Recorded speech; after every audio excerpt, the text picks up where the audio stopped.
오늘 봉독해 주신 말씀을 가지고 거룩함이라는 주제로 말씀을 나눠보도록 하겠습니다. 우리가 거룩이라는 단어, 감히 입에 올리기도 힘든 거룩이라는 단어를 듣거나 우리가 성경을 통해서 보시면 어떤 생각이 드십니까? 우리는 흔히 세속적인 것과 혹은 교회 안에 있는 것을 나누는 그런 반대의 뜻으로 생각하기가 쉽습니다. 그래서 쉽게 이원론적으로 많이 생각을 하는 것 같습니다. 교회 안에 있는 것은 거룩하고 교회 밖에 있는 것은 그렇지 않고, 혹은 우리를 성도로 불려주셨다는 것을 우리가 믿을 때 밖에 있는 사람들은 그렇지 않다라고 생각하는 것. 그리고 제가 목사입니다만, 목사하면 거룩한 직업이고 세상의 직업은 그렇지 않다라고 하는 생각들. 예배당, 이게 곧 성전이라고 하죠. 성전은 거룩하고 우리가 살고 있는 밖에 있는 집과 빌딩들은 그렇지 않다라고 하는 생각들. 사실 성전도 이 전이라는 단어가 집 전자입니다. 그래서 거룩한 집이라는 뜻이죠. 이렇게 세상과 교회를 구분하고 나누는 이러한 생각들이 은연중에 우리의 생각에 깔려 있음을 우리는 발견합니다. 그런데 이러한 생각들이 중세 시대까지만 있었던 것이 아니라 오늘날까지 이루어지고 있는 것을 우리의 생각을 통해서 우리가 발견하게 됩니다. 제가 목사가 되어서 노회라는 곳에 처음 가봤더니 노회라고 부르지 않고 성노회 이렇게 불렀습니다. 저는 아직 총회는 못 가봤습니다. 그런데 총회도 그냥 총회가 아니라 성총회 이렇게 부릅니다. 거룩한 모임이라고 부르는 것이죠. 그렇다면 우리가 세상에 나가서 우리가 하고 있는 모임이나 이런 직업들은 거룩하지 않다는 것인가요? 심지어 어떤 설교자가 설교를 하는데 그 설교자의 어투나 말투나 외모나 이런 것들을 가지고 저분은 별로 거룩하지 않은 것 같아 라고 판단을 할 때가 있기도 합니다. 왜냐하면 이러한 생각들은 이 거룩이라고 하는 것을 우리는 쉽게 생각할 수 있습니다. 어떠한 행동이나 노력의 결과로 얻어지는 경지라고 생각하기 때문이죠. 예를 들면 타 종교 어떤 스님이 그들의 표현으로 열반이라는 것을 하게 되면 이제 다비식이라는 의식을 행하고 못 알아듣는 분도 계실 것 같은데요. 그러고 나서 사리가 몇 개 나오는지 그것을 세어서 그것에 따라 그분이 생전에 행하셨던 모든 것을 평가하는 기준으로 삼기도 합니다. 갑자기 드는 생각인데요. 저는 나중에 사리가 나올까요? 안 나올까요? 고기를 많이 먹으면 안 나온다고 하는데요. 안 나올 것 같은데. 그러나 일반적으로 모든 사람에게 다 사리가 있다고 합니다. 우리가 이제 소천을 하고 승하원에 가서 이제 행하는 것처럼 화장을 높은 열로 빠르게 태우면 나오지 않는데 다비식과 같이 천천히 태우면 모든 사람에게서 사리가 나온다고 합니다. 이러한 것을 가지고 그 사람의 업적이나 도의 경지를 판단하는 것이 부질없다라고 하는 것입니다. 그러나 이러한 생각이 타 종교에만 그치지 않고 우리 교회 안에도 그렇게 생각하는 것을 우리는 왕왕 발견합니다. 어떤 경지에 이른 멋있는 기도를 쫙 하시거나 혹은 상당한 수준의 설교, 와 멋있다. 혹은 상당한 수준의 그 사람의 삶의 내용이 있는 경우 우리는 그 사람은 거룩한 사람이야 혹은 거룩한 사람일 것이다 라고 생각을 하게 됩니다. 그러나 오늘 본문은 너희가 대속함을 받아 의롭다고 여김받게 된 것은 너희의 행실로 인한 것이 아니다 라고 말씀하고 있습니다. 우리가 일반적으로 생각하고 있는 거룩이라는 이 이미지가 성경적이지 않다라는 것을 오늘 본문은 보여주고 있습니다. 거룩과 거룩의 기준에 대하여 하나님께서 말씀하시는 그 기준은 바로 하나님입니다. 내가 거룩하니 너희도 거룩할지어다. 자, 이 말씀을 들으면 여러분들의 생각은 어떻습니까? 절망적이 되죠. 하나님께서 말씀하시길 내가 거룩하니 너희도 거룩해라. 절망적입니다. 그래서 이 말씀을 들었을 때 가장 처음 드는 생각은 이럴 수 있습니다. 모든 것을 포기하고 그 거룩함의 경지에 한번 이루어보겠다 하는 생각입니다. 그래서 기독교 초창기에 그것을 달성하기 위하여 세상과 분리되고 광야에 나가서 살면서 하나님의 거룩함의 경지에 이르려고 노력했던 사람들이 있었습니다. 굴을 파고 지내면서 하나님의 거룩함에 이르기 위하여 정말 열심히 노력하였습니다. 그들이 물론 기독교 초기에 신학적으로 많은 공헌을 한 것은 사실이지만 그들이 가지고 있었던 거룩에 대한 개념은 성경적이지가 않았습니다. 우리는 흔히 생각하기를 예수님을 믿으면 우리는 거룩해져야 된다라고 생각을 합니다. 그런데 그 기준이 만만치가 않습니다. 올해 수능이죠. 이제 작년 11월 달에 치러졌던 수능 시험에 만점자가 한 명이 있었다고 합니다. 만점자가 한 명도 없으면 그거는 그냥 기준일 뿐이고 그거는 사람이 할 수 있는 게 아니야 라고 생각할 텐데 한 명이 만점자가 나왔기 때문에 그것은 사람이 할 수 있는 것이다 라고 생각하게 만듭니다. 그런데 모든 수험생의 기준이 수능 만점자라고 한다면 도대체 어떻게 하란 말입니까? 그러한 기준이 제시가 되면 이제 모든 수험생들은 모든 것을 다 포기하고 그 만점의 경지에 이르기 위하여 노력하게 될 것입니다. 그 학생이 이루었으니 너희도 이루어라. 그렇게 한다면 모든 학생들의 삶은 어떻게 되겠습니까? 얼마나 힘든 학창 시절을 보내게 되겠습니까? 그러나 오늘 본문에서 인용하고 있는 거룩에 대한 기준은 이 수능 만점과는 비교도 되지 않는 더 어려운 기준이 제시되고 있습니다. 오늘 본문은 레위기 11장 45절의 말씀을 인용하면서 내가 거룩하니 너희도 거룩할지어다 라는 기준을 제시합니다. 거룩의 기준이 바로 하나님이다 라고 말씀하십니다. 차라리 수능을 만점 받거나 토플을 만점 맞으라고 하시지 이것은 정말 어려운 경지가 아닐 수 없습니다. 그러면 혹시 우리가 만점에 도전하는 그 수험생들처럼 열심히 노력해서 하나님의 거룩함에 이르려고 한다면 얼마나 노력을 해야 될까요?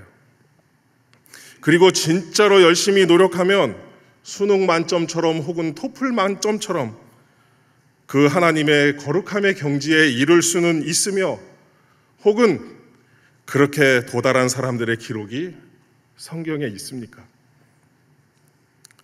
실제로 그 경지에 이르려고 노력했던 사람들이 있었습니다. 신앙뿐 아니라 자신의 모든 삶을 다 던져 모든 율법을 지키려고 노력했던 사람들이 있었습니다. 그들은 모든 율법을 지키기 위하여 몸부림쳤습니다. 열심히 노력하다가 도저히 안 될 것 같으면 그 기준을 낮춰서라도 이루려고 했던 사람들이었습니다. 우리는 그들을 바리새인이라고 부릅니다. 그러나 예수님께서는 그들을 독사의 자식들이라고 부르셨습니다. 성경에 독사의 자식들이라고 거룩하게 해석을 해 놓았지만 이것은 욕입니다. 물론 이 말씀은 적어도 그들이 그 율법을 다 지키려고 노력하는 모습을 질책하는 말씀은 아니셨을 것이라 생각합니다. 그들이 지키지도 못하고 또한 그렇게 살지도 못하면서 거룩을 이룬 척하는 그들의 외식함을 지적하시는 말씀입니다. 그래서 그들에 대한 우리들의 생각은 굉장히 부정적입니다. 그러나 그들의 노력은 참으로 가상하였습니다. 그러기에 마태복음 5장 20절에서 내가 너희에게 이르노니 너희가 서기관과 바리새인보단 더 낫지 못하면 결코 천국에 들어가지 못하리라 라고 말씀하실 정도로 그들의 노력은 정말 가상했습니다. 이 말씀을 좀 더 자세하게 풀어보면 우리가 그들보다 의로워야 천국에 들어갈 수 있다라는 말씀이 아닙니다. 이것은 무엇을 해서 천국에 가려고 해서는 안 된다라는 말씀입니다. 바리새인들도 이루지 못하는 것, 모든 것을 걸고 노력하였으나 이룰 수 없는 것이라면 그것을 하지 말라라는 말씀입니다. 바리새인들이 생각하는 거룩함을 이루는 데 있어서 그들의 관심은 차별과 부정이었습니다. 무엇을 해서는 안 된다라는 생각이 그들의 생각 속에 가득 차 있었습니다. 모든 삶 속에서 이것은 하면 안 된다라는 것으로 거룩에 이르는 방법을 찾아가려고 하는 노력이었습니다. 이것은 마치 객관식 문제에서 답을 모를 때에 찍기 하는 것과 같습니다. 요즘은 선택지가 5개죠. 옛날엔 4개였는데 그렇지만 마찬가지입니다. 5개의 선택지 중에서 가장 답이 아닐 것 같은 2개를 먼저 제끼고 그 다음에 좀 더 비슷한 거 하나를 제끼고 나면 2개가 남습니다. 이렇게 해서 승률 50%에 도전하는 거, 홀짝이죠. 홀 아니면 짝. 이것에 도전하는 것과 같습니다. 그런데 그렇게 치룬 시험이 결과가 어떻든가요? 그들의 생각에 거룩함과 관계없어 보이는 것들을 제껴나가면서 그리고 그들이 보기에 가장 거룩해 보이는 것을 고르면서 거룩에 이르려고 하는 것이 바로 차별과 부정을 통한 그들의 방법이었습니다. 예수님과 제자들이 그들이 보기에 안식일에 해서는 안 되는 일을 하였을 때 그들은 생각하기를 안식일에 이러한 일을 하면 안 되는 것을 아시지 않습니까? 라는 생각으로 예수님께 말씀을 드렸습니다. 오늘 우리도 마찬가지입니다. 어떠한 일을 하면 안 된다라고 이야기하는 것은 매우 쉬운 것입니다. 그러나 그 계명이 왜 있는지를 모르면 모든 것이 다 그것을 하면 안 된다로 귀결이 되게 됩니다. 10계명을 보면 부정적인 것이 많이 있습니다. 살인하지 말라, 도둑질하지 말라, 거짓 증거하지 말라, 다른 형상을 만들지 말라, 굉장히 많습니다. 그러나 여기에는 큰 전제가 하나 있습니다. 이것을 예수님께서는 이 10개의 계명을 2개로 요약을 해주셨는데 첫째는 하나님을 사랑하고 내 이웃을 내 몸과 같이 사랑하는 것이다 라고 말씀하셨습니다. 결국에는 10계명도 하나님을 사랑한다면 너는 다른 신을 섬길 수 없을 것이다. 하나님을 사랑한다면 다른 신의 형상을 너는 만들어서는 안 된다. 하나님을 네가 사랑한다면 거룩하게 하신 그 안식일을 너는 반드시 거룩하게 지킬 것이다. 하나님을 사랑한다면 그 거룩하신 이름을 망령되게 부를 수 없을 것이다. 그리고 네가 이웃을 사랑한다면 이웃을 대하여 거짓 증거할 수 없을 것이다. 살인은 더더욱이죠. 이와 같이 하나님을 사랑하는가 이웃을 사랑하는가 하는 것이 가장 큰 전제이고 핵심인데 우리는 어떤 것을 하지 않는다, 하면 안 된다 하는 것에 더 많은 생각을 하게 됩니다. 왜냐하면 위에도 말씀드렸듯이 그것이 쉽기 때문입니다. 여러분들 한번 정의해 볼까요? 하나님을 사랑하는 것이 무엇입니까? 라고 설명하는 것이 쉽겠습니까? 이러이러한 하나님을 사랑하는 데 있어서 이러이러한 것을 하면 안 된다라고 하는 것이 쉽겠습니까? 저는 제 아내를 사랑합니다. 이것을 한번 정의해 볼까요? 어떻게 정의할까요? 근데 쉽게 하려면 이거 하면 안 된다, 저거 하면 안 된다, 혹은 뭐 쉽게 얘기하면 바람 피면 안 된다, 뭐 이렇게 하면 안 된다. 이렇게 얘기하기는 쉽죠. 네가 아내를 사랑한다면 이러한 일들은 할 수 없을 것이다. 네가 아내를 사랑한다면 그 아내의 이름을 함부로 망령되이 부를 수 없을 것이다 하는 것과 같은 것이죠. 이것은 우리가 신앙을 지켜나가는 가운데 거룩과 구원에 대한 정의를 세워가는 일에 있어서 매우 중요한 일입니다. 바리새인들과 같은 생각은 단순하게 이것은 하지 말아야 한다 혹은 이것만 하지 않으면 된다 라는 생각을 이라고 말하지만 성경은 네가 하나님을 사랑한다면 그것은 하지 말아야 한다라고 가르칩니다. 단순히 그것을 하지 않는 것이 중요한 것이 아니라 하나님을 사랑하는 것이 먼저다라고 말씀하시는 거죠. 하나님을 사랑하는 것에 집중하지 않고 바리새인들과 같이 어떤 일을 하지 말아야 한다 혹은 어떤 것은 해야 한다 혹은 이것만 하지 않으면 된다에 집중하다 보면 거룩에 대한 생각은 바리새인들과 같이 부정적인 것으로 바뀌게 되죠. 성경에서 가장 먼저 사람을 유혹했던 사건이 있었습니다. 그것은 하나님의 은혜와 사랑을 부정적으로 만드는 것이었습니다. 사탄은 하와에게 말하길 모든 나무의 실과를 먹지 말라 하시더냐? 라고 물었습니다. 사탄도 이 질문이 잘못된 것을 알고 있었습니다. 그리고 하와가 어떻게 답변을 할지도 알고 있었습니다. 그러나 그가 그렇게 했던 것은 하와로 하여금 하나님의 말씀에 대하여 부정적인 생각을 하게 만들기 위해서입니다. 하나님께서는 너희가 하나님처럼 될까봐 먹지 말라고 하신 거야. 애초에 하나님은 너희를 사랑하지 않았어. 애초에 하나님께서 너희가 잘 되는 모습은 절대로 보기 원치 않으셨어. 이러한 생각을 그 질문을 통하여 하와의 머릿속에 넣어준 것입니다. 그 결과로 죽을까 하노라라는 하나님의 말씀에 대한 변개가 일어나게 되었습니다. 우리는 우리의 신앙을 고백하는 신앙 고백서를 가지고 있습니다. 그 신앙 고백서에서는 안식의 일에 대하여 주로 하라라고 가르치고 있습니다.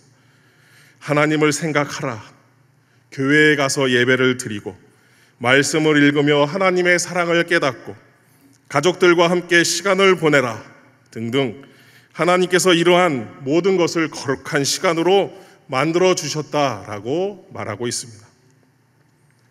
만약에 우리가 성경을 읽은 것도 계명을 지키기 위하여 코란처럼 읽지 않으면 큰일 날까 봐 읽는 것이 아니라 오늘 내가 찬양을 저녁 예배 때 드렸는데요. 왜 이렇게 세 번째 주는 빨리 다가오는 건지 라고 찬양을 하시는 분이 안 계시겠죠? 이렇게 하는 것이 아니라 하나님의 말씀을 읽으면서 하나님의 사랑을 마음껏 누리는 것, 이것이 바로 하나님의 뜻일 것입니다. 신앙 고백서에서도 두 가지는 금하고 있습니다. 안식일에 대하여 하지 말 것, 먼저는 세속적인 돈벌이를 하지 말라. 이것은 너희가 돈을 벌어서 이익을 많이 취할까 봐 이런 것이 아니라 이미 하나님께서 주신 은혜를 바라보아라. 그리고 너희가 돈을 버는 것조차도 사람의 힘으로 되는 것이 아니다라는 것을 가르치는 거죠. 두 번째는 세속적인 오락을 금하라 라고 말합니다. 이것은 즐겁지 말아라, 괴로워라 이런 것이 아니라 하나님 안에서 성도의 교제 가운데 신령한 즐거움을 누리라 라는 것이죠. 우리는 종종 이러한 은혜를 누리지 못하고 우울해하는 기독교인들을 많이 왕왕 보게 됩니다. 가끔, 아주 가끔. 나는 이것도 지키지 못하고 이것도 하지 못하고 저것도 지키지 못하고 해서 하나님께서는 나를 사랑하지 않으실 것이다 라는 생각을 가지고 교회에 왔다 갔다 하는 분들, 매우 불쌍한 상태입니다. 하나님의 관심은 우리가 무엇을 하는가 혹은 무엇을 하지 않는가에 관심이 계신 것이 아니라 하나님께서 주신 것들을 얼마나 누렸느냐에 달려 있습니다. 저는 종종 맛있는 것을 사서 냉장고에 몰래 넣어 놓습니다. 주로 바나나 우유와 초콜릿입니다. 왜냐하면 그것을 먼저 말하고 집어넣으면 순식간에 사라지기 때문입니다. 그렇지만 그것을 제가 몰래 넣어두었는데 며칠이 지나도 그대로 있다면 제 마음은 와, 아무도 안 먹었네 라고 기뻐할까요? 얘네들이 왜 안 먹었지? 이것은 아버지의 뜻을 생각하지 못하는 것이죠. 나는 이거 아빠한테 허락을 받지 않았기 때문에 먹으면 안 돼 라고 하는 것이 아버지의 뜻일까요? 너희들 찾아서 먹어라, 누려라 하는 것이 저의 뜻일까요? 성경은 하나님께서 일곱째 날을 복되게 하사 거룩하게 하셨다라고 말씀하셨습니다. 성경은 이 부분에서 처음으로 거룩이란 단어를 사용하셨습니다. 그러면 대체 일곱째 날이 무엇을 했습니까? 일곱째 날의 입장에서 보면 자신은 아무것도 하지 않았는데 거룩하다라고 합니다. 이것은 하나님께서 안식하셨기 때문입니다. 안식은 그냥 누워서 쉬는 것과는 다른 구별이 있습니다.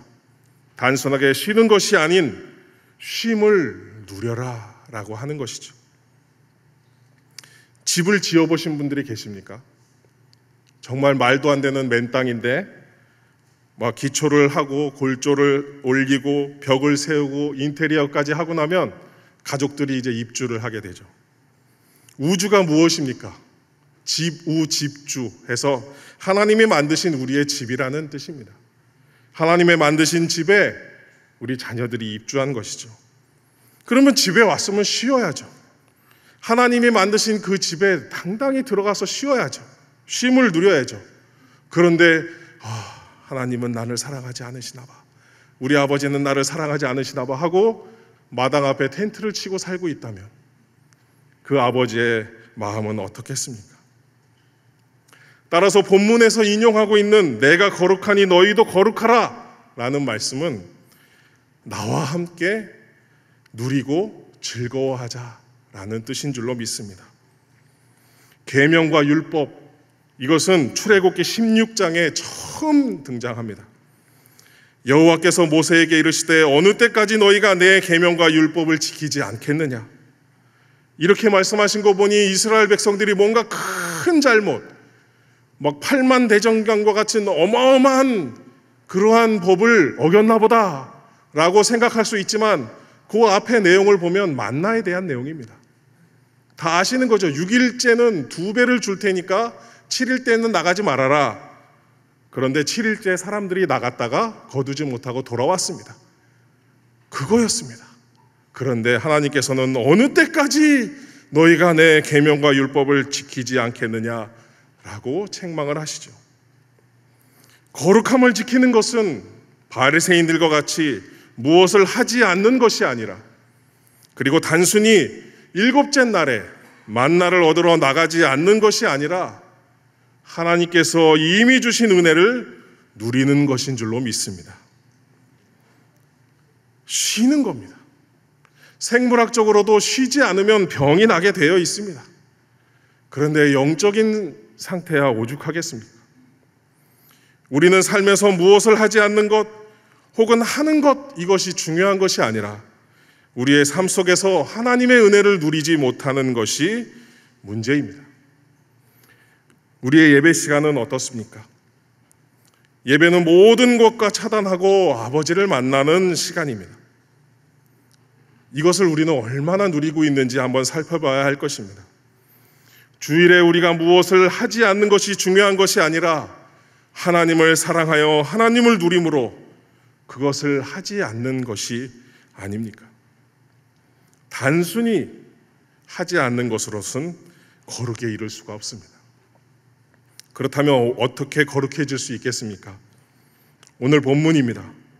너희가 알거니와 너희 조상이 물려준 헛된 행실에서 대속함을 받은 것은 은이나 금같이 없어질 것으로 된 것이 아니요 오직 흠 없고 점 없는 어린 양 같은 그리스도의 보배로운 피로 된 것이니라.